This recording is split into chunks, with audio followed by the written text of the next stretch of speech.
যাদের অসুস্থতা কাটে না তারা আল্লাহ তাআলার কাছে একটি দোয়া পড়বে। আসসালামু আলাইকুম রহমতুল্লাহ।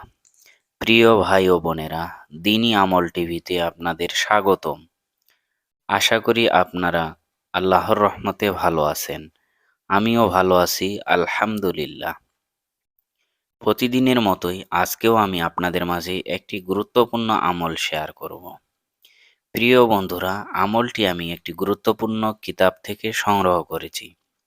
তাই মনে বিশ্বাস নিয়ে আল্লাহর উপর ভরসা করে আমলটি করলে 100% ফলাফল পাবেন ইনশাআল্লাহ। প্রিয় ভাই ও বোনেরা, আমি আপনাদের বলতে পারি, আজকের ভিডিওটি থেকে আপনারা যে আমলটি জানতে চলছেন তা ইউটিউব এর অন্য কোনো ভিডিওতে পাবেন না ইনশাআল্লাহ। তাই আপনাদের বলি, ভিডিওটি না টেনে আমলের নিয়তে সম্পূর্ণ ভিডিওটি মনোযোগ দিয়ে দেখার অনুরোধ করছি। আর এই আমলটি করলে ইনশাআল্লাহ আপনারা অনেক লাভবান হতে পারবেন।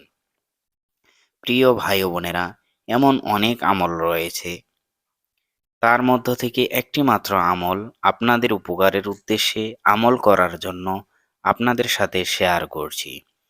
যে আমলের কথা শুনলে আপনাদের অনেক ভালো লাগবে ইনশাআল্লাহ। প্রিয় ভাই ও বোনেরা, এবার কথা না বাড়িয়ে আসুন সেই আমলটি আমি আপনাদের সাথে শেয়ার করছি। আমলটি হলো, যাদের অসুস্থতা কাটে না তারা আল্লাহ তাআলার কাছে একটি দোয়া পড়বেন। আল্লাহ তাআলা এই দোয়াটার কথা কোরআনের ভিতরে কোট করে দিয়েছেন। কোরআন হচ্ছে মুমিনদের জন্য শেফা। আল্লাহ তাআলা পবিত্র কোরআনুল কারীমের ভিতরে নিজেই বলে দিয়েছেন।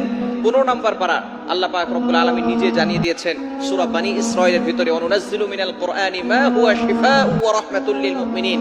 আমি এই কোরআনটা মুমিনদের জন্য রহমত স্বরূপ, শেফা স্বরূপ নাজিল করে দিয়েছি। বলেন সুবহানাল্লাহ। অনেকের বিভিন্ন ভাবে অসুস্থতার ভিতরে আছেন, অসুস্থতা যদি অনেক বেড়ে যায়, আপনি আল্লাহ তাআলার কাছে একটি দোয়া পড়বেন, যেই দোয়াটি আইয়ুব আলাইহিস সালাম আল্লাহর কাছে করেছিলেন। একটি দোয়ার বদৌলতে আল্লাহ পাক রব্বুল আলামিন 18 বছরের অসুস্থতা আল্লাহ তাআলা দূর করে দিয়েছেন। এজন্য যাদের অসুস্থতা কাটে না দোয়াটি পড়বেন। 17 নম্বর পারার 8 নম্বর পৃষ্ঠার 3 নম্বর লাইন সূরা আম্বিয়ার 83 নম্বর আয়াতে আল্লাহ পাক রব্বুল আলামিন জানিয়ে দিয়েছেন, রব্বি আন্নী মাসসানিয়াদ দুররু ওয়া আনতা আরহামুর রাহিমিন।